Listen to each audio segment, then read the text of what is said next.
겟셋마네 이후에 안나스로부터 가야바를 통하여 빌라도의 관정에 이르러 이 재판을 받는 모든 과정의 상황을 잘들 생각해 보세요. 이미 요한복음을 시작할 때부터 이미 이렇게 된다는 사실을 이미 암시를 합니다.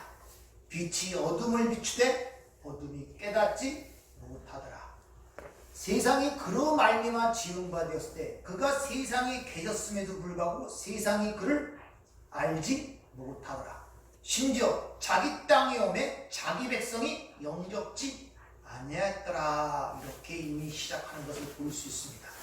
그래서 요한복음 1장은 창세기 1장의 내용을 반복하여 어둠 속에 빛이 나타나는 그 상황이 바로 예수 그리스도의 복음의 사역임을 이야기를 하고 있죠.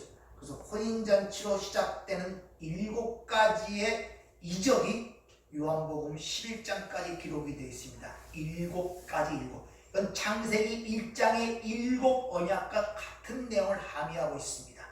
그렇게 언약, 즉 기적과 이적을 통하여 하나님이 하시는 일이 무엇인가를 그들에게 설명하는데 그들은 계속적으로 오해를 하고 왜곡을 하고 알아듣지 못합니다. 그래서 이적을 행한 다음에 다시 거기에 대한 설명을 하고 이런 내용이 11절까지 반복이 돼요. 그래서 7번째 하나님의 그 이적을 보인 다음에 그들의 반응이 어땠냐? 그 죽은 나사로가 살아나는 사건을 통하여 예수를 죽이고자 모함하는 얘기가 기록이 되어 있죠. 그래서 13장에는 그 제자 중에 하나였던 가룟 유다가 예수를 팔라는 모습으로 13장에 기록이 되고 14장부터는 자신이 떠나야 한다는 그 얘기를 듣고 근심하는 그 제자들을 향하여 14장, 15장, 16장을 통하여 자세히 이야기를 하는데 가장 중요한 핵심적 내용은 지금은 너희들은 알아듣지 못하지만 바로 보혜사 또 다른 성령을 내가 너희에게 보낼 때 비로소 너희가 이해하고 깨닫게 될 것임을 얘기합니다. 그리고 17장에는 마지막 그들을 위하여 그 제자들을 위하여 또 그 제자들로 인하여 믿게 되는 모든 교회를 위한 기도가 17장에 끝납니다. 그런 다음에 18장에 드디어 그 일을 어떻게 이루는가를 가르치기 위하여 기드론 신의 동산이라는 구약에 있는 그런 사건들을 거기다 그 단어들을 이용하여 바로 내가 어떤 일이 이루어지는가를 이미 구약에 일어났던 사건들을 상기시켜서 그들에게 암시하고 설명하는 내용이 기록이 되어 있습니다. 그리고 계속적인 반복적인 재판의 과정을 통하여 그들이 어떻게 변해가는가를 지금 신랄하게 우리에게 폭로해주고 있다는 것입니다. 모두가 무엇에 잡혀있는지 십자가에 못 박아고 소리지르는 모습들이 사복음서의 전체에 기록이 되어 있죠. 뭔가 잡혀있는 느낌이 안 듭니까? 일제히 예수를 십자가에 못 박으라, 예수 대신 바라바를 풀어달라, 우리에게는 가이사 외에 왕이 없다. 아니 유대민족들이 누굽니까? 유일신 여호와 하나님을 섬기는 자들이고 그들은 그들을 위해서 모든 것을 헌신하고 지금까지 온 자들이 그들 아닙니까? 근데 그들의 입에서 우리는 가이사 외에 왕이 없다는 이런 외침이 나타난 내용들이 오늘 기록이 되어 있는 것을 볼 수 있다는 것입니다. 이것은 이미 주님께서 요한복음 14장을 통해서 보면 세상이 자기에게 속하였으면 자기 것을 사랑할 터이나 마지막 종결 지점에 가면은 항상 세상과 하늘에 속한 자들이 나뉜다는 것을 여러분들이 아셔야 됩니다. 예수님은 이 땅에 속한 자가 아니었기 때문에 결국 그 세상이 그를 죽이려고 한다는 것을 우리에게 보여주고 있다는 것이죠. 이와 같이 창세기 3장의 선악과를 따먹고 선악과를 입에 물고 하나님처럼 살려는 모든 타락한 인간의 존재들은 자신의 야망과 자신의 꿈과 자신의 생각과 자신의 이익에 반대되는 모든 것들은 다 적으로 여깁니다. 오늘 이 시대의 선악을 판단하는 기준이 뭡니까? 내게 유익이 되냐 안 되냐. 유익이 안 되면 다 적입니다. 이건 정치판에서만 일어나는 일이 아니라 우리 일상생활에서 일어나는 일들임을 여러분이 아셔야 돼요. 인간이 그냥 선악의 판단의 기준이 있다고 생각하십니까? 아니에요. 여러분의 삶을 한번 가만히 살펴보세요. 진짜 옳고 그름에 의하여 판단하려고 노력하는 적이 몇 번 있냐? 그것이 내게 유익하냐 유익하지 않냐에 따라서 모든 것을 판단하고 행동한다는 것을, 그런 자신들을 보셔야 한단 말입니다. 오늘 예수님의 심판의 재판의 과정을 통하여 이 모든 타락한 인간들의 죄성을 드러내고 폭로시키고 반드시 그들에게는 예수의 십자가의 죽음이라는 필연성이 우리에게 지금 가르쳐주고 있다는 것입니다. 예루살렘 입성 시에 이들은 겉옷을 길에 깔며 종려나무를 가지고 호산나 호산나 주의 이름으로 오시니여 환송을 했던 자들이 이들이에요. 이들이 불과 일주일도 안 돼서 저를 십자가에 못 박으라고 소리를 치고 있다는 것입니다. 이들 중에는 예수님의 은혜를 입었던 자들이 얼마나 많습니까? 각색 병, 질병을 고침받은 자도 있었고, 귀신을 치유받은 자도 있었고, 오병의 기적, 칠병의 기적으로 배부름을 채웠던 수많은 사람들이 있었습니다. 심지어 3년 6개월 동안 주님과 동고동락하면서 말씀의 가르침을 받았고 은사를 받아 실제로 귀신을 쫓아내는 능력을 행했던 제자들도 있었다는 거예요. 그런데 지금 그들 중에 어느 누구도 예수의 편을 드는 자가 하나도 없었다는 것을 우리에게 보여줍니다. 여러분이 다윗의 밧세바와 우리아의 사건을 잘 아시죠? 이 다윗은 그 전에 사울왕의 칼날을 피해서 도망다닐 때 하나님의 은혜를 많이 체험한 자예요.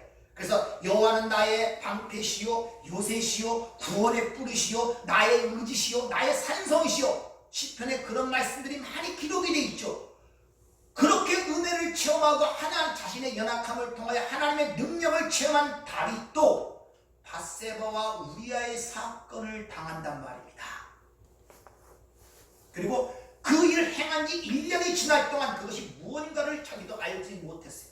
그러나 나단 선지자를 통해서 그게 지적을 당하는 모습이 사무엘하 12장에 기록이 되어 있죠.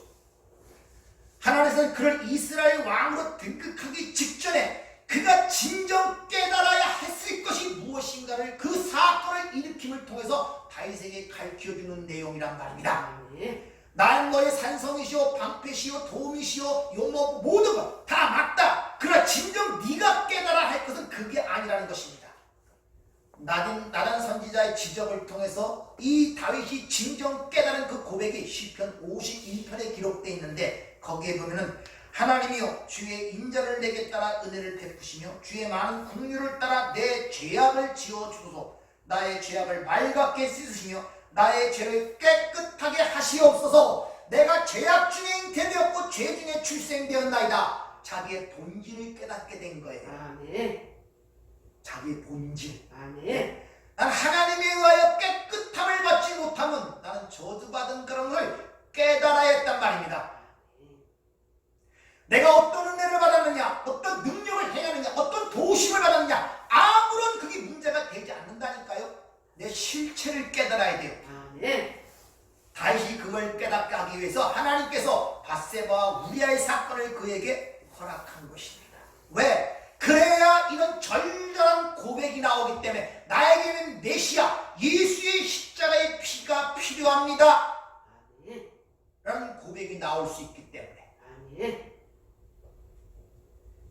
인간은 죽음이 아니고는 절대 거기서 나오지 못한다는 사실을 우리에게 일러주고 있습니다. 그래서 히브리서 9장 22절에 보면 피 흘림이 없이는 삶이 없느니라. 죽음으로만이 거기서 나올 수가 있어요. 창세기 3장 17절 네가 이걸 먹으면 반드시 죽으리라. 무투타무투 죽고 또 죽으리라. 죽어야만이 거기서 탈출할 수가 있단 말입니다. 그래서 예수 그리스도 즉 하나님의 아들의 죽으심이 반드시 필요했던 것입니다. 예수의 하나님의 아들의 십자가의 죽으심이 절대적 필요성을 느끼려면 내가 얼마만한 존재, 어떤 존재인가를 절감하는 만큼 십자가를 붙들게 되어 있다는 것입니다. 여러분의 삶 속에 하나님께서 말씀을 통하여 성령을 통하여 여러분의 낱낱이 폭로하고 여러분의 벌레같이 뒷글같이 먼지와 같은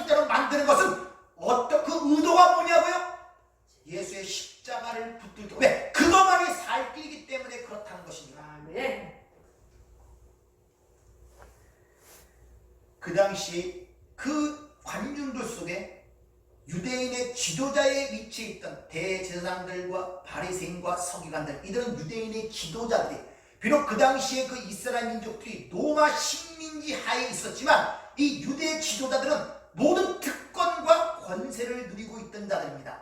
그때 로마가 팍스로마, 모든 엄청난 만나라 식민지를 거스르는데 두 가지만 안 하면, 해주면은 그들의 종교고 뭐고 다 용납해줬습니다.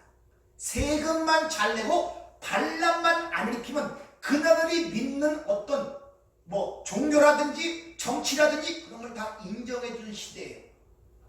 그래서 비록 식민지 하에 있었지만 그런 모든 권세와 특권을 누리고 있었다는 것이죠. 그렇게 평탄하게 안일한 삶을 살고 있는 가운데는 어느 날 갑자기 나사렛 출신, 촌 출신의 한 청년이 나타나갖고 이야기를 하기 시작합니다. 말을 하기 시작하는 것이죠. 그들의 권세와 그들의 지도력을 부인할 뿐만 아니라 그들이 경건한 종교 행위까지, 회칠한 무덤이니 독사의 새끼니, 이런 신랄한 비판을 하자 그들의 위상과 위치가 여지없이 무너지는 일을 당하게 된단 말입니다. 어찌 예수를 죽이고 싶은 마음이 없었겠습니까? 그래서 율법주의자와 하나님과 은혜는 서로 양립이 될 수 없는 거예요. 뿐만 아니에요. 수많은 사람들이 예수를 따랐죠. 그 안에 하나님의 은혜를 참으로 찬양한 자들이 많아요. 병고침도 받았고, 귀신도 쫓아받았고, 무리를 거는 사건도 받고, 죽은 나라 사건을 이해했고, 그러니까 그 온 전체의 나라 국민들이, 이스라엘 전체 국민들이 야, 진짜 메시아가 왔구나, 얼마나 큰 기대와 희망을 가졌겠어요. 생각을 해보세요. 그러니까 온 성전체가 예루살렘 입성할 때 그 앞에 자기 겉옷을 벗어서 길에 깔고 종려나무를 가지고 호산나 호산나 주인을 오시며 기대와 희망에 차서 그분을 따라왔고, 그분을 기대했고, 이 나라가 진짜 다윗 왕국의 회복을 이루고 솔로몬 같은 찬란한 인물 같은 그런 희망과 기대가 있었는데, 근데 연약한 죄인의 모습으로 빌라도 앞에 맥없는 모습으로 잡혀있는 거예요. 기대가 크면 실망도 큰 것입니다. 기대가 크면. 제자들도 마찬가지예요. 모든 걸 버리고 예수를 따랐어요. 이분이 진정 메시아를 자기들은 확신하고 있었단 말이에요. 근데 자기들이 확신하던 그 메시아의 모습이 그 종국적 지점에서 맥없이 연약한 모습으로, 결박된 모습으로 있을 때 그걸 참지를 못한다는 것입니다. 그렇게 따르는데 지금 극적인 순간에 어느 하나 자기 삶 속에 해결된 문제가 없네. 나라가 회복된 것도 아니고 해결된 문제가 없네. 세상에도 이런 말이 있죠. 사랑과 증오는 백지 한 장 차이라고 했죠. 그 기대와 희망이 증오와 분노와 복수심으로 바뀐 거예요.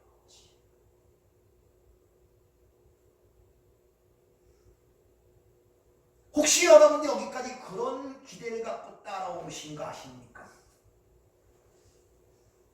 아니요, 첫은혜 봤을 땐 그런 것들을 많이 받았잖아요. 첫은혜 기도하면 응답되기도 하고, 뭐 되기도, 병도 좀 고쳐지고, 문제도 해결되는 것 같고, 지금 예수를 따라온 이 수많은 무리와 같이, 그래서 호산나 호산나 주여 주여 하고 여기까지 따라온 거 아닙니까? 근데 목적지를 두고 뭐 뚜렷한 거 변한 거 있습니까? 부자가 됐습니까? 뭐 변한 건 있어요? 기대와 희망이 크면 실망도 크고. 그래서 항상 시험 드는 자들은, 은혜를 많이 받았다는 자들이 시험이 잘 들어요. 왜? 그만큼 기대와 희망을 걸었는데 보이는 결과, 현실 속에서는 그 기대에 미치지 못할 때 실족하는 분들이 상당히 많습니다.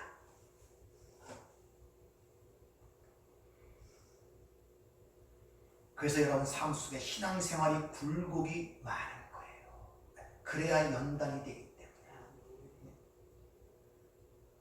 여러분들도 결혼 생활을 통해서 한번 잘 생각해. 기대했던 것, 소망했던 것, 바랬던 것들이 안 들었어. 처음에는 사랑해서 결혼했잖아요. 근데 그 사랑이 뭡니까? 나의 기대, 나의 기준, 나의 바람 아닙니까? 그걸 사랑이라 그래요, 서로. 근데 막상 결혼해보면 자기 기대와 바람과 기준에 미치지 못한단 말이에요. 그럴 때 그것이 어떻게 변하냐? 증오와 미움으로 변하는 거예요. 그러한 자신을 가지 못하고 그때 그 기준점이 전부 다 남의 탓으로 돌아가는 거지. 자기가 그런 기준을 잡고 기다려가고 오늘 제자와 수많았다는 그 무리들이 그러한 곳에 예수를 따랐다는 것입니다. 그런데 그렇게 기대했던 그렇게 희망을 갖던 그가 오히려 자신들에게 실망과 낙담을 주는 거예요. 그러니까 어찌 믿지 않겠습니까? 그러니까 증오로 십자가에 못 박아라 악을 쓰는 거예요. 그 순간에 우리에게는 가이사의 왕이 없다 이렇게 얘기를 하는 것입니다. 바로 인류의 모든 죄악이 폭로되는 현장. 거기서는 바리새인 하나님을 잘 믿고 말씀을 열심히 지키는 종교의 우두머리들이 거기 있었고 하나님의 은혜와 경험과 이적을 체험한 하나님의 백성이라는 자들도 거기 있었고 심지어 예수의 제자들도 거기 있었고 현역적으로 한 형제로 자는 유대민족들도 거기 있었고 이방인들도 거기 있었고 온 인류의 죄가 거기서 그대로 폭로가 되고 있단 말이에요. 의인은 없나니 하나도 없다는 것이다. 예.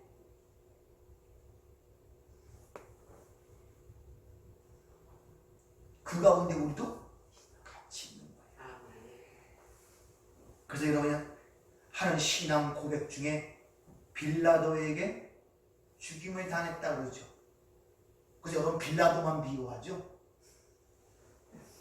그 예수 죽인 사람이 누군가 가르치기 위해서 빌라도를 신앙 고백 속에 집어넣겠습니까?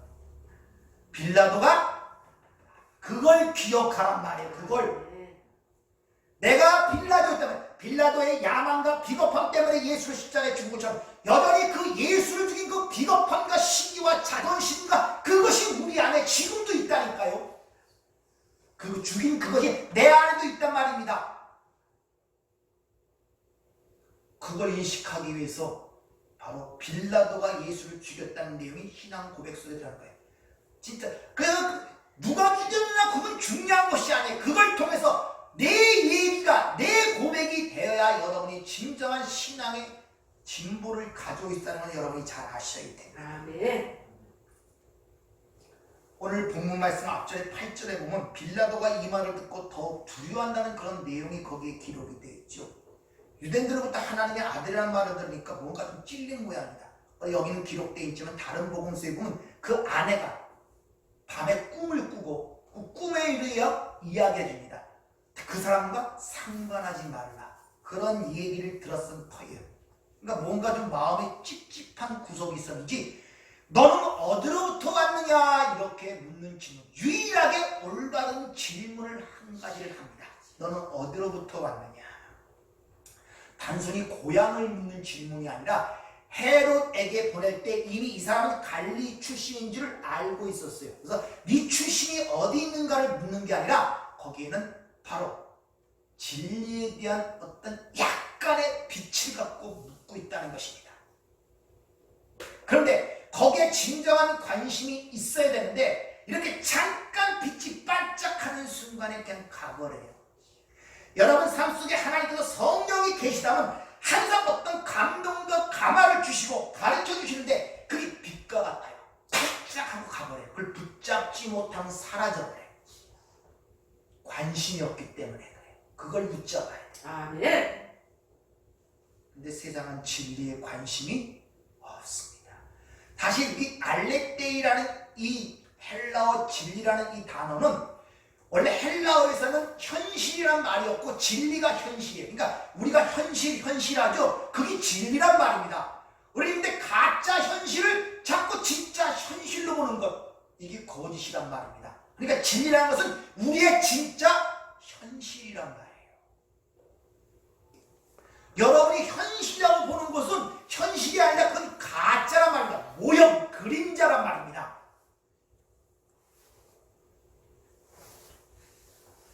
그러자 오늘 본문 말씀에 보면 대답을 안 해주시죠. 왜? 어차피 이 사람은 알아듣지도 못할 뿐더러 거기에 대한 관심이 있어 진짜 묻는 것이 아님을 알았기 때문에. 그러자 곧 자신의 의가 드러납니다. 내가 너를 죽일 권한도 있고 살릴 권한도 있다. 자기의 스펙을 자랑하기 시작합니다. 잘들 보세요. 여러분들 진리에 관심이 있습니까?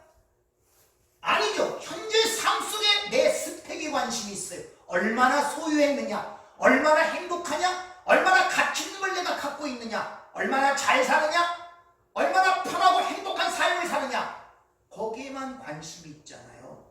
빌라와 똑같은 거예요. 그걸 자랑하는 거예요. 내가 너를 그 모든 걸 압축하여 권한이 내게 있다, 이렇게 얘기를 하는 것입니다. 삶의 권한이 내게 있다는 것입니다. 삶의 주인이 나라는 것입니다. 내가 계획하고 내가 판단하고 내가 원하는 것을 얻는 주인이 나란 말입니다. 그런 의미가 지금 베드로의 말씀 속에 포함이 됩니다. 그러나 주님이 그 권세는 네 것이 아니라 하늘에서 주지 않으면 아무도 그걸 받을 수 없다고 주님이 단호하게 이야기하시죠. 즉 모든 것은 하늘로부터 주어진다는 걸 지금 가르치고 있는 거예요. 원래 모든 걸 받는 자들이에요. 이 여러분이 숨쉬는 공기도 여러분이 밖에서 받지 속에서 만들어냅니까? 음식을 속에서 만들어냅니까? 밖에서 양식을 먹지. 물도 밖에 걸 먹지 여러분이 속에서 만들어냅니까? 다 외부로부터 받는 거예요. 그래서 인간의 숙명을 드러낼 때 코에 생기를 불어넣으셨다 이렇게 얘기하는, 밖에서 오는 거예요. 밖에서 위로부터 주어지는 거란 말입니다. 위로부터 전부 다. 로마서 13장 1절에 보면 각 사람 위에 있는 권세에게 복종하였다. 권세는 하나님으로부터 나지 않니 없나니 모든 권세는 다 하나님이 정하신 바라. 탔소 임명하시고 지정하시고 거기에 또 지명했다 이 말이에요. 모든 권세는 하늘로부터 주어진 것이란 말입니다. 잠언서 8장 15절에 보면 나로 말미암아 왕들이 치리하며 방백들이 공의를 세우며 나로 말미암아 세상에 존귀한 자 곧 모든 의로운 재판관들이 다스리니라, 이렇게 얘기를 하죠. 요걸 가리키기 위하여 구약시대에 바로 다니엘서 나온 느부갓네살 왕 금신상의 이야기가 등장하는 것입니다. 바벨론이 120이라는 엄청난 돌을 치리하고 자기 금신상을 세우고 보라 나의 혁혁한 공을 세운 걸 봐라 이렇게 자랑하는 그때 꿈을 꾸게 되죠. 금신상이고 한 뜨인들이 나오더니 그 큰 금신상이 한순간에 먼지를 버린, 그것 때문에 고민을 하고 있단 말이에요. 그때 다니엘이 하나님의 지혜를 얻어 그걸 해석하는 내용 중에 이런 말이 있습니다. 다니엘서 4장 17절 이는 순찰자의 명령대로 거룩한 자들의 말대로이니 지극히 높으신 이가 사람의 나라를 다스리며 자기의 뜻대로 그것을 누구에게 주시며 또 지극히 천한 자를 그에 세우시는 줄을 사람들이 알게 하려 함이라 하였느니라 했는데 이걸 깨닫지 못하니까 결국 느부갓네살이 7년 동안 짐승처럼 되죠. 32절 내가 사람에게 쫓겨나 들짐승과 함께 살면서 소처럼 풀을 먹을 것이요 이같이 7대를 지나서 지극히 높으신 이가 사람의 나라를 다스리시며 자기의 뜻대로 그것을 누구에게 주시든지 주시는 줄을 알기까지 이르다 하더라. 사람 나라를 다스리는 그분이 누구인지 알기까지는 너희의 삶이 들짐승과 같은 삶이라는 것입니다. 이 세상이 누구에게 다스려지고 누구에게 주어지는 그 주권자가 누구인지를 아는 것까지는, 그걸 모르고 모르는 삶은 무슨 삶이다? 들짐승의 삶이란 말이야. 짐승의 삶. 그래서 바다에서도 짐승이 나오고 땅에서도 짐승이 나오고 햇빛 창세기 기사에 보면 바다에서 왜 짐승을 만든다는 내용이 거기에 기록이 되겠습니까? 그래서 전도서에 보면 너희 이 땅에 생하는 일들을 통하여 뭘 깨닫게 하거든요.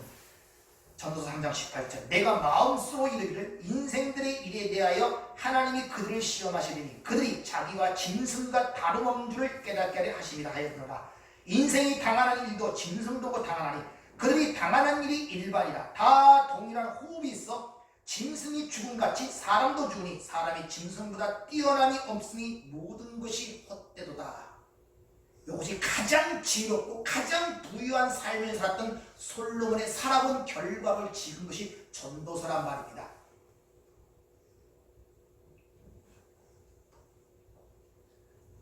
따라서 이 세상의 모든 것들은, 모든 권세나 모든 하나님의 뜻과 계획을 이루기 위한 도구로 쓰임받는 것들이란 말이에요.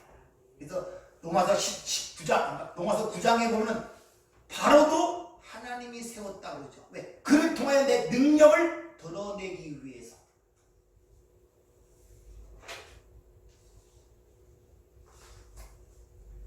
내가 너를 죽일 권한도 있고 살릴 권한도 있다 그러니까 그 권한은 바로 내가 준 것이다, 이런 말씀을 합니다.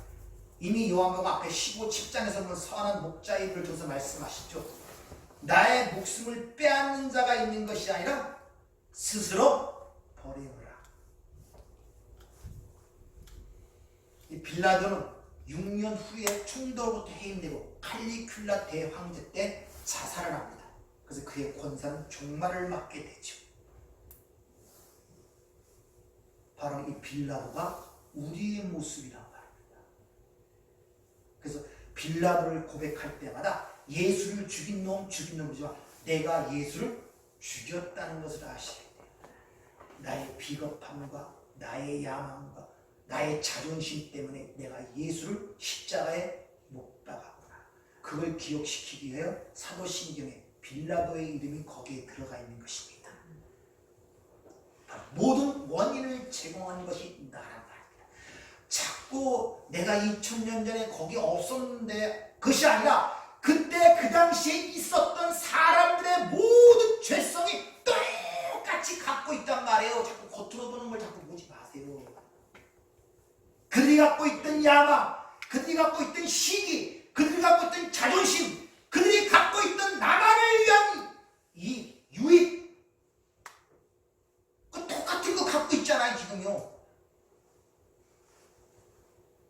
여전히 지금 우리도 그 예수를 향하여 그런 소리를 치는 거예요. 그리고서 바라바를 선택하는 이 일을 예수를 바꿔서 예수를 부르는 거예요. 그래서 주여 주여 하는 자마다 천국에 들어가지 못한다 그러죠. 마태복음 7장.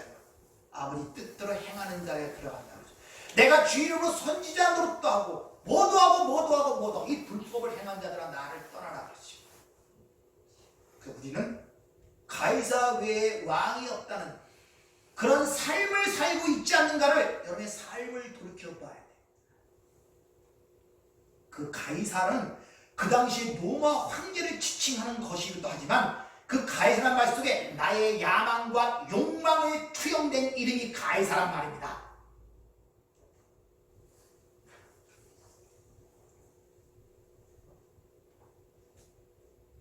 올 때부터 발구유, 먹이통이에 초라하게 태어나신 누가 그를 알아보겠습니까? 심지어 그 주의 악기를 예배했던 세례 요한 자체도 성령의 감동하심에 의하여 그를 증거했지만 이해가 되지 않아서 옥중에 갇혔을 때도 제자들을 보내갖고 예수님께 묻잖아요. 오신 그 이가 당신이오니까? 왜? 아직도 그들이 알고 있는 메시아는 세상의 위대한 왕의 모습이었는데 너무 초라한 모습이란 말입니다. 메시아라고 인정할 구석이 요만큼도 없어요. 이사야 53장에 의하면 사람들이 얼굴을 돌릴 정도로 상한 모습이라고 기록하고 있습니다. 흠모할 만한 것도 아름다운 풍채도 없단 말입니다. 여러분이 그리는 예수가 누구냐를 한번 스스로 질문을 해보셔야 돼요. 나폴레옹 같은 위대한 그런 영웅적인 모습을 그리고 있습니까? 이수지 장군 같은 나라의 구국을 위해서 싸운 그런 용사의 모습을 지금 갖고 계십니까? 여러분이 메시아, 그리스도라고 부르는 그분의 여러분의 인식 속에 쌓여있는 그 모습이 어떤 모습이냔 말이에요. 그리고 그 모습으로 만들어가기 위해서 얼만큼 여러분이 몸부림치는가를 스스로 보란 말입니다. 자꾸 그 모습으로 예수를 만들어가려고 몸부림을 이리 치고 저리 치고 별그 행동을 다 하는 거예요. 우리 신앙생활들이.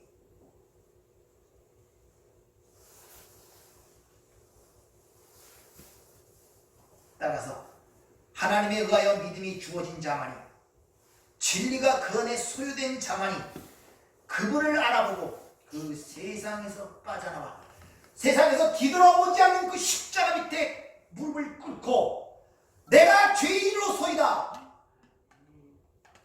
고백하며 그 십자가를 붙들게 되는 거야. 아멘. 시편 73편을 보면은 이 보이는 세상과 자신의 실상이 너무 다르니까 고민을 하죠. 왜 안 믿는 자들은 죽을 때도 때깔이 좋고 목도 두껍고 너무 나는 맨날 진치를 당하는 것 같고 어렵게 살려고 하는데 이해가 되지 않는 거예요. 실족할 뻔할 때까지는. 그러나 내가 성소에 들어갈 때 뭘 깨달았냐? 아, 그렇게 보이는 그들의 결국을 깨닫게 됐다는 것이다. 야, 그렇게 좋아 보이는 그들의 자리가 얼음판 위에 있는 자리와 같았다는 거예요. 잠시 후에 미끄러지고 불합 포기한다고 사람들도 돌아보지 않을 그 자리에 잠시 있다는 사실을 깨닫겠다는 것입니다. 여러분이 가치 있게 보이는 것들은 잠시 후에 모든 것이 사라질 것입니다. 그때 상황을 계시록 6장 15절은 이렇게 묘사합니다. 땅의 임금들과 왕족들과 장군들과 부자들과 강한 자들과 모든 종과 자유인과 굴과 산들의 바위 틈에 숨어 산들과 바위에게 말하되 우리 위에 떨어져 보좌에 앉으신 이의 얼굴에서와 그 어린 양의 진노에서 우리를 가리라.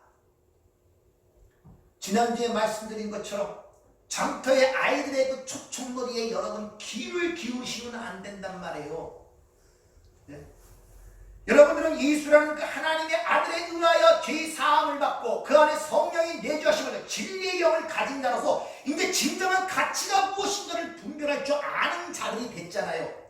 이 세상이 얼마나 헛되고 험한 것이고 하나의 모형적인 그림이고 사라질 것임을, 헛된 것임을 알잖아요. 사도 바울처럼 내게 유익한 모든 걸 배설물로 여길 수 있는 자들이 됐잖아요. 내가 십자가에 내가 세상에 대해 죽고 세상에 나에 대해 죽었다는 사실을 여러분 알고 계신 분들 아닙니까? 그 세상이 장단을 치는 그 피 소리에 여러분 장단을 맞추면 안 된다는 것입니다. 이렇게 예수님에 의하여 건진받은 자들은 지난주의 말씀처럼 바로 6월절 어린 양 사건 뒤에 바로 뭐가 있었습니까? 다 사라져버렸죠. 무슨 말인지. 구름기둥과 불기둥의 얘기가 붙어있음으로 말미암아 어린 양의 핏값으로 구원받으면 반드시 하나님의 인도와 돌보심과 이끄심을 받아야 된다는 내용을 가르치고 있다 그랬잖아요. 그래서 항상 6월절 어린 양의 사건 다음 6월절 행사는 반드시 구름기둥과 불기둥의 이야기가 거기서 같이 연결되어 나오는 이유가였단 말이에요. 이렇게 예수의 건진받으면 반드시 예수가 가신 그 길을 따라가게 되어 있고 거기로 이끌림을 받게 되어 있다는 것입니다. 그래서 주님이 이렇게 말씀하시죠. 마태복음 7장 13절 좁은 문으로 들어가라. 멸망으로 인도하는 문은 크고 길이 넓어 그리로 들어가는 자가 많고 생명으로 인도하는 문은 좁고 길이 협착하여 찾는 자가 적다. 이렇게 얘기합니다. 이 좁다라는 단어가 스테노스라는 단어가 쓰이는데 좁고 협착한 뜻 위에 초라하고 가난하다는 말이 같이 의미를 갖고 있습니다. 협착하다는 말은 들립보, 들립시스, 환란이라는 것, 탈곡기를 생각하시면 돼요. 벼를 집어넣고 찢죠. 껍질을 벗기기 위해서. 이게 신앙생활이란 말이에요. 탈곡기, 뭉뭉하면서 털어내는 거. 그리고 털어낸 그 벼를 방아에 넣고 찢죠. 왜? 껍데기를 벗겨내기 위해서. 계란을 보면 유정란과 무정란이 있어요. 유정란과 무정란의 차이가 뭔지 아십니까? 여러분 먹는 건 거의 다 무정란이에요. 무정란은 아무리 좋은 조건을 만들고 좋은 거 만들어도 부와 생명이 없어요. 죽은 계란이란 말입니다. 유정란은 조건만 맞으면 거기서 생명, 뿅아리가 나와요. 따라서 반드시 둘 다 깨어서 죽는데 생명 있는 자는 그것이 그 깨어짐이, 그 탈곡이, 그 환란이 새로운 생명으로 탄생되는 것으로 멸망이라고 하는 것입니다. 둘 다 똑같은 과정을 통과하는데 한쪽은 이 과정이 무엇인가를 의미하고 무엇을 얘기하는 걸 알고 있다. 그래서 환난 중에도 즐거워하나니, 환난의 인내는 인내는 연애는 연애는 소망률을 내가 알기 때문이라 이렇게 얘기하는 것입니다. 아멘. 우리 신앙이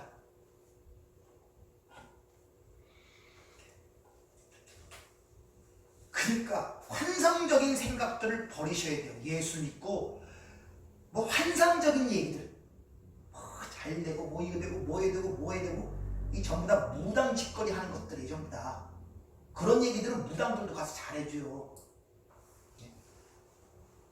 그러니까 지난번에 얘기한 것처럼 와서 참여하지 않으니까 저건 귀신 들렸다 그러고 와서 참여하지 않으니까 저건 죄인 들리가 새 들리가 저 친구다 하고 막 뭐라 그러는 거예요. 예수님하고 세례요한을 초청하는데 참석을 안 하잖아요. 그 짓거리가 뭔 줄 알기 때문에.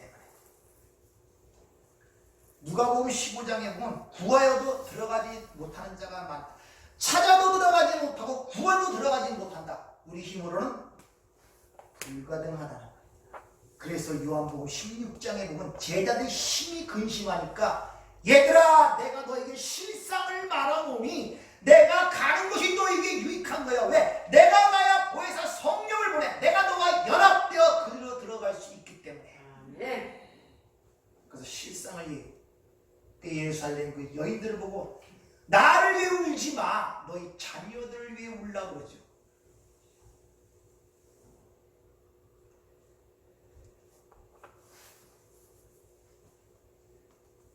이같이 이러한 가룟유와 같은 탐욕 때문에 예수를 팔아먹을 때가 한두 번이 아니지 않습니까? 솔직한 얘기로.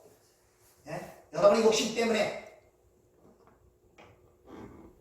빌라노처럼 내 야망과 욕망과 비겁함 때문에 예수를 부인하고 멀쩡한 것을 버릴 때가 얼마나 많습니까? 대제사장들처럼 하나님을 믿고 하나님을 섬긴다 하면서도 그때를 깨닫지 못하고 율법적으로 나가 남을 정죄하는 것들이 얼마나 많습니까? 이게 우리 실상이란 말입니다. 그럼에도 불구하고 그 죄 없는 예수, 하나님의 아들이 나를 위해 죽으셨다는, 왜 죄 없는 예수가 죽어야만 하는가 되는 애통함이 우리 안에 있어야 된단 말입니다. 어찌 그런 진리와 사실을 아는데 내 마음에 아무렇지 않다면 뭐가 문제가 있는 거 아닙니까? 애통함이 있어야 돼요. 애통함이 있어야 하나님의 사랑을 이해하게 되고 그 사랑이 하나님과 우리를 화목한 관계로 만들어 나갈 수가 있기 때문에 복 있는 자들이여 그들은 애통하는 자다. 이렇게 마태복음 5장에서 주님이 팔복 중에서 설명하시는 거예요. 아멘. 팔복의 내용들은 다 예수의 삶을 얘기하는 거예요. 하나님 나라의 백성이 이 땅에서 삶을 얘기한단 말입니다. 근데 그 복을 우리에게 주셨어요. 복 있는 자들이여 이렇게. 그러니까 우리도 똑같이 예수의 삶을 따라 경험하며 체험하며 살게 되어 있단 말입니다. 거기서 내가 왜 죽어야만 하는가? 내가 왜 예수의 십자가만 붙들어야 되는가? 자기의 실상이 여지없이 폭로가 된단 말입니다. 그래야 거기서 진정한 그 은혜에 대한 깨달음을 통하여 거기에 감사와 찬양이 우리 심령으로부터 터져 나올 수가 있는 거예요.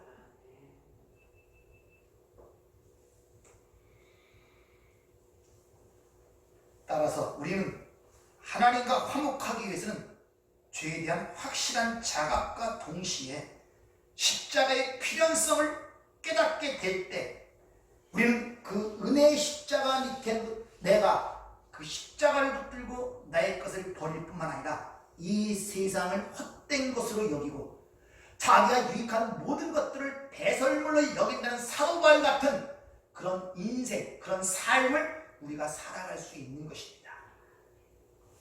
아니면 하나하나 다 붙들고 안 나요.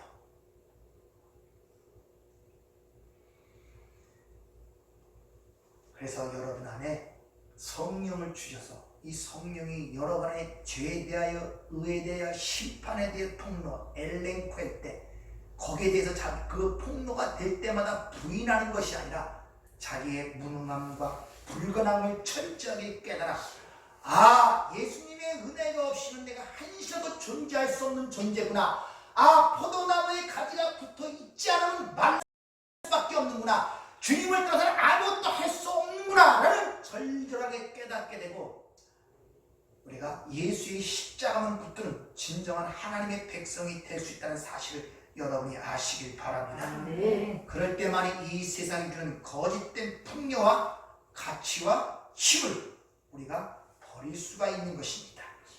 오늘도 여러분들이 그런 삶을 사는 자는 비로소 이 땅의 시야로부터 하늘로 눈을 돌려서 하늘 보호자 우편에 계신 그리스도와 함께 위의 것을 생각하고 위의 것을 찾아야만이 비로소 예수를 부인하지 않는 삶을 살아갈 수 있다는 사실을 여러분이 기억하시길 바랍니다. 그래서 여러분들은 이 길을 걸어가는데 서로 돕고 격려하고 위로하고 이끌어주고 밀어주셔야 됩니다. 같이 감당을 해야 된단 말입니다. 그래야 편하고 그래야 좀 힘이 된단 말입니다. 가는 길이 같을 때 약한 자가 있기 마련이고 힘든 자가 있기 마련이고 실족하는 자가 있기 마련이에요. 그때 같이 이것을 감당하는 것이 공동체란 말입니다. 왜? 우리는 한 몸이라는 거잖아요. 어찌 팔이 아프다고 팔을 잘라버릴 수가 있겠어요? 내 몸인데 어떻게든지 살리려고 애를 쓰죠.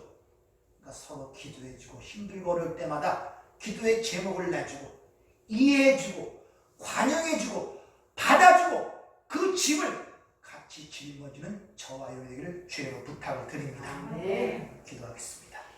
은혜롭고 자비로우신 아버지 하나님 참으로 감사를 드립니다.